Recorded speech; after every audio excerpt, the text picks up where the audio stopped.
മംഗളൂരുവിൽ വീണ്ടും രാഷ്ട്രീയ കൊലപാതകം നടന്നിരിക്കുന്നു. തീവ്ര ഹിന്ദു സംഘടനാ നേതാവിനെ വെട്ടിക്കൊന്നു. സുഹാസ് ഷെട്ടിയാണ് കൊല്ലപ്പെട്ടത്. കെ.ബി. ശ്രീധരൻ വിവരങ്ങൾ നൽകും. ശ്രീധരൻ, എപ്പോഴാണ് കൊലപാതകം ഉണ്ടായത്? ആരാണ് ഈ സുഹാസ് ഷെട്ടി? ഇത് രാഷ്ട്രീയ കൊലപാതകമാവുന്നത് എങ്ങനെയാണ്? ഇന്ന് വൈകിട്ട് 8:30 കൂടിയാണ് വാജ്പേയി പോലീസ് സ്റ്റേഷൻ പരിധിയിൽ ഈ കൊലപാതകം നടക്കുന്നത്. ഈ സുഹാസ് ഷെട്ടി എന്നുള്ളത് റൌഡി ഗുണ്ടാ ലിസ്റ്റിൽപ്പെട്ട ആളാണ്. അതോടൊപ്പം തന്നെ ഇയാൾ ബജ്റംഗ് ദളിന്റെ പ്രവർത്തകനായിരുന്നു.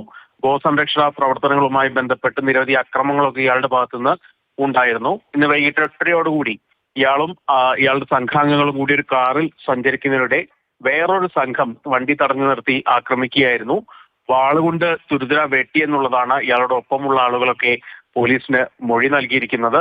ഇതിൽ പ്രധാനപ്പെട്ട ഒരു കാര്യം, അതായത് 2022 യുവമോർച്ച നേതാവായിട്ടുള്ള പ്രവീൺ നെട്ടാരുവിന്റെ കൊലപാതകത്തിന് പിന്നാലെ നിരവധി കൊലപാതക പരമ്പരകൾ തന്നെ ഈ മംഗളൂരു മേഖലയിൽ അരങ്ങേറിയിരുന്നു. അതിലൊന്നായിരുന്നു ഫാസിൽ കൊലപാതകം.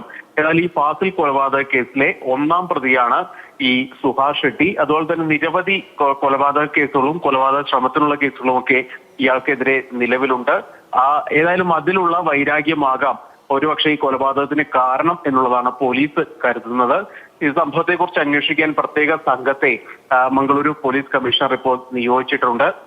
ഏതായാലും ഇദ്ദേഹത്തിന്റെ മൃതദേഹം സൂക്ഷിച്ചിരിക്കുന്ന ആശുപത്രിക്ക് മുൻപിൽ ഹൈന്ദവ സംഘടനാ പ്രവർത്തകരൊക്കെ ഇപ്പോൾ തടിച്ചുകൂടിയിട്ടുണ്ട്. സ്ഥലത്ത് സംഘർഷാവസ്ഥ നിലനിൽക്കുന്നുണ്ടെന്നാണ് റിപ്പോർട്ടുകൾ.